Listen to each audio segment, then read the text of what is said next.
আজ কয়েকদিন হলো নিরামিষ খাওয়া হচ্ছে, তাই আজকে খাসির মাংস রান্না করলাম, সাথে ছোট মাছের চটচটিও রান্না করে নিয়েছি। নিরামিষ আমাদের রান্না করাই পড়ে না, কারণ কেউ নিরামিষ খেতে চায় না। প্রতিদিন মাছ মাংস রান্নাই করা হয়। বাসার সবার কথা কি বলবো, আমি নিজেও আর নিরামিষ খেতে পারছি না। তো যাই হোক, রান্না শেষ করে আমি মেয়ে খেয়ে নিলাম, ওর বাবাকেও খেতে দিয়েছিলাম। ওর বাবা খেয়ে একটু শুয়েছিল, তারপরে বাজারে চলে গেল, সাথেও মেয়েও বের হয়ে গেল, কারণ ও পড়তে যাবে।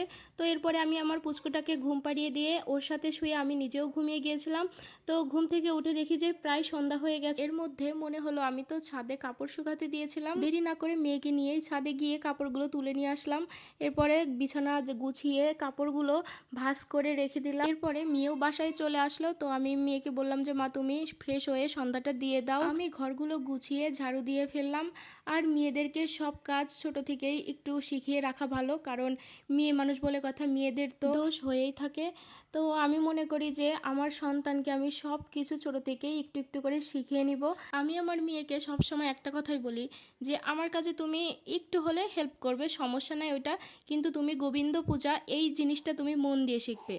তো এই তো মেয়ের সন্ধ্যা দেওয়া হয়ে গেল। এরপরে আমি মেয়েকে বললাম মা তুই চা খাবি? তো বললো হ্যাঁ করো। এরপর আমি ঝটপট চা বানিয়ে নিয়ে আসলাম। এনে আমরা তিনজনে চায়ের আড্ডায় একটু মেতে উঠলাম। আমরা দুইজন চায়ে বিস্কিট ভিজিয়ে খাচ্ছিলাম জন্য পুচকুটাও ভিজিয়ে খাবে, তো ওকেও একটু খাইয়ে দিলাম। এই তো আজকে ভিডিওটা এই পর্যন্তই। তোমরা ভালো থাকো, সুস্থ থাকো, তোমাদের সাথে আরও অনেক গল্প হবে আমার।